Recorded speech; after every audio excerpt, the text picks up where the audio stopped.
खिड़की के पास खड़े हुए टोनी को तकरीबन आधा घंटा बीत गया था। पिछले आधे घंटे में उसने कहीं सिगरेट जलाई और कश भरते हुए खत्म कर दी। टोनी की आंखें कहीं दूर शून्य में देख रही थी।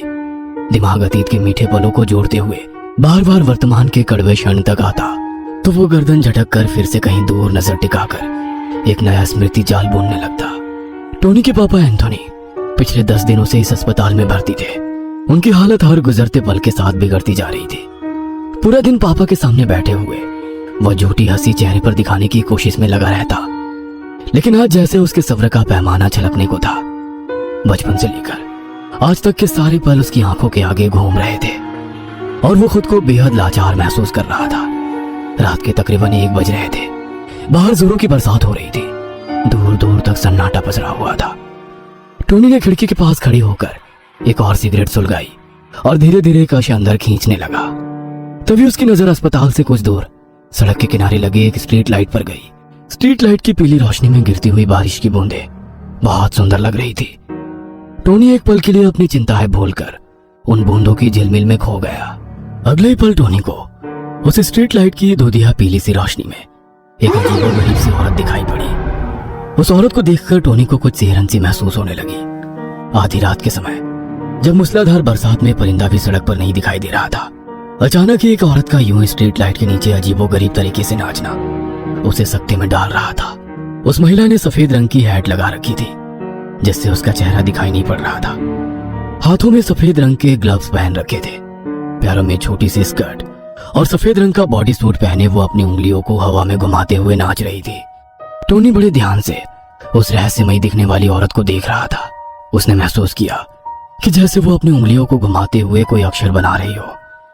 कुछ देर नाचने के बाद उसने टोनी की तरफ उंगली दिखाई और फिर अचानक से गायब हो गई। उस औरत के टोनी की ओर उंगली से इशारा करने के कारण वह बहुत डर गया और उसने झटके से खिड़की बंद कर दी। कुछ देर बाद उसने फिर से धीरे से खिड़की खोलकर झांका तो वही औरत ठीक उसकी खिड़की के सामने नाचती दिखाई दी। टोनी दौड़कर अपने बेड के पास आ गया, अपनी आंखों से देखे हुए सच को झुठलाने की कोशिश करते हुए। कुछ ही देर की जद्दोजहद के बाद उसे गहरी नींद आ गई। टोनी सड़क के किनारे खड़ा हुआ सिगरेट के कश ले रहा था। तभी उसके सामने वही औरत अजीब ढंग से नाचने लगी। टोनी सम्मोहित होकर उसकी ओर बढ़ा जा रहा था। जैसे ही टोनी उस औरत के ठीक सामने पहुंचा, उसने अपना चेहरा ऊपर कर लिया। स्ट्रीट लाइट की रोशनी में उस लेडी का चेहरा साफ नजर आ रहा था। उसका चेहरा सफेद और झुर्रीदार था। आंखें इतनी अंदर घुसी हुई थी मानो अपनी जगह पर हो ही ना, और आंखों के आसपास गहरे काले निशान बने थे। होठ की जगह ब्लेड से कटी हुई खाल दिखाई दे रही थी जिसके आसपास काला गाढ़ा खून जमा था। उसने अपनी भयानक सटीली आंखों से टोनी को घूरा तो टोनी अपनी जगह पर खड़े खड़े कांप रहा था। अब उसके अंदर एक भी पल वहां रुकने की हिम्मत नहीं बची थी। अपनी पूरी ताकत लगाकर टोनी दौड़ते हुए अपने कमरे लौट आया था। कमरे के अंदर गहरा अंधेरा फैला हुआ था। टोनी के कमरे में पहुंचते ही नीले रंग की मध्यम सी रोशनी कमरे में फैल जाती है और एकाएक टोनी के पापा एंथनी ठीक उसी लेडी की तरह अपनी उंगलियां हिलाते हुए नाचने लगते हैं। अपने पापा को इस तरह अजीबोगरीब डांस करते देखकर टोनी की सांस उखड़ने लगी थी। अपनी पूरी ताकत जमा कर वो जोर से चिल्लाया, पापा! टोनी इतनी जोर से चिल्लाया था कि उसकी अपनी ही आवाज से नींद टूट गई थी। वह घबरा कर उठकर बैठ गया। उसके माथे पर पसीने की बूंदें थी। प्यास से गला सूख रहा था। पानी पीने के लिए वो बिस्तर से उतरा तो देखा सुबह के 5 बज गए थे। ओह, ये सब एक सपना था। एक बार पापा को चेक कर लूं, उन्हें कुछ चाहिए तो नहीं।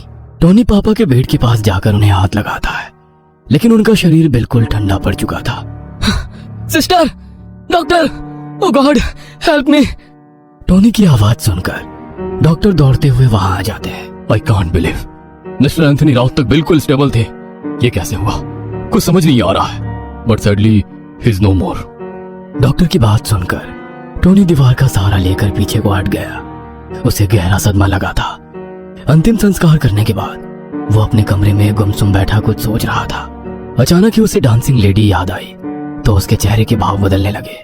मेरा पापा को इस तरह नाचते देखना और उनकी यूं मौत हो जाना, क्या सचमुच इन दोनों बातों में कोई कनेक्शन है? ओह नो, स्ट्रीट लाइट के नीचे डांस करती उस लेडी ने भी शायद अपनी उंगलियों से एक ही शेप बनाई थी। ए फॉर एंथनी, फिर उसका मेरी तरफ उंगली दिखाना, मतलब वो मुझे कुछ बताना चाह रही थी।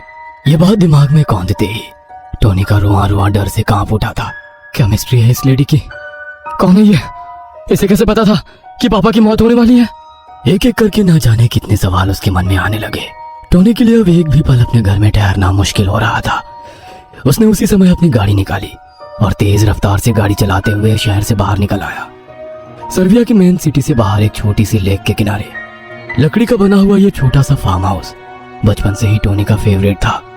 जब भी उसे अकेले में समय बिताना होता वह यहीं आकर अपने दिन बिताता। उसके पापा ने यह हट उसके 10th बर्थडे पर उसे गिफ्ट की थी। टोनी की गाड़ी फार्म हाउस के बाहर आकर ठहर गई थी। कुछ देर बाद टोनी एक पुरानी एल्बम की पन्ने पलट रहा था। तभी उसे लगने लगा जैसे खिड़की के कांच के पास किसी की गुनगुनाहट सुनाई पड़ रही है। धीमे कदमों से वो खिड़की के पास जाकर कान लगाकर सुनने लगा। टोनी को किसी औरत के बोलने की अस्पष्ट सी आवाज सुनाई देने लगी। डरते हुए उसने पर्दा हटाया तो खिड़की को देखकर उसकी सांसें फूलने लगी। वहां खून से एक मैसेज लिखा हुआ था, मौत हूं मैं। टोनी की नजर सड़क की ओर गई। लेक के सामने सुनसान जगह पर हूबहू वही लेडी अभी भी अपनी ही धुंध में मगन नाच रही थी। डरते हुए टोनी ने उसके हाथों की तरफ देखा। आज भी वो लेडी अपनी उंगलियों से कोई आकृति बना रही थी।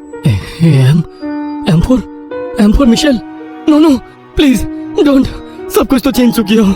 मिशेल को छोड़ दो, उसके सिवा और है ही कौन मेरा। टोनी अपना मुंह घुटने में छिपाए कुछ देर तक रोता रहा। रोते रोते ही कब उसकी आंख लग गई उसे पता ही नहीं चला। तभी सपने में फिर से उसे वही लेडी दिखाई दी। इस बार वो डांस नहीं कर रही थी।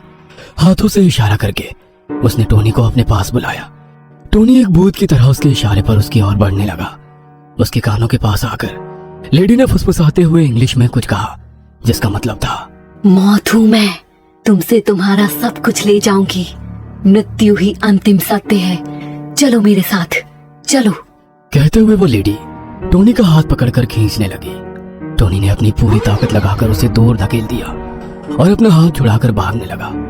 अचानक ही टोनी की नींद टूट गई। रात के 2 बज रहे थे। टोनी ने घबराहट में अपना फोन उठाया और मिशेल का नंबर डायल कर दिया, लेकिन दूसरी तरफ से कोई जवाब नहीं मिला। माथे पर आते पसीने को पोंछते हुए उसने एक बार फिर से नंबर डायल किया। हे मिशेल, तुम फोन क्यों नहीं पिक कर रही थी? मैं कितना घबरा गया था, तुम्हें पता भी है? मिशेल नहीं रही टोनी, शी इज डेड। इतना सुनते ही टोनी का फोन उसके हाथों से छूटकर नीचे गिर पड़ा। डांसिंग लेडी ने सच ही कहा था कि वो उसका सब कुछ ले जाएगी। टोनी की जिंदगी में उसके पिता एंथनी और उसकी मंगेतर मिशेल के अलावा और कोई नहीं था। उन दोनों की मौत के बाद टोनी के पास जैसे जीने का कोई मकसद ही नहीं बचा था। कई बार उसके दिल में आता कि वो आत्महत्या कर ले और अपने पिता और मिशेल के पास चला जाए। वो रात रात भर सिगरेट फूंकता, डांसिंग लेडी की तलाश में इस गली से उस गली घूमता। लेकिन शायद मौत हमें खुद चुनती है, हम मौत को नहीं चुन सकते। उस दिन के बाद वो डांसिंग लेडी टोनी को कभी दिखाई नहीं दी। अपने मन के भीतर कहीं ना कहीं टोनी ये जरूर जानता था कि वो डांसिंग लेडी अपना नया शिकार ढूंढने सर्बिया की सड़कों पर एक बार फिर से जरूर निकलेगी। टोनी अब अपने ब्लॉग के जरिए सारी दुनिया को डांसिंग लेडी से सावधान कर रहा है।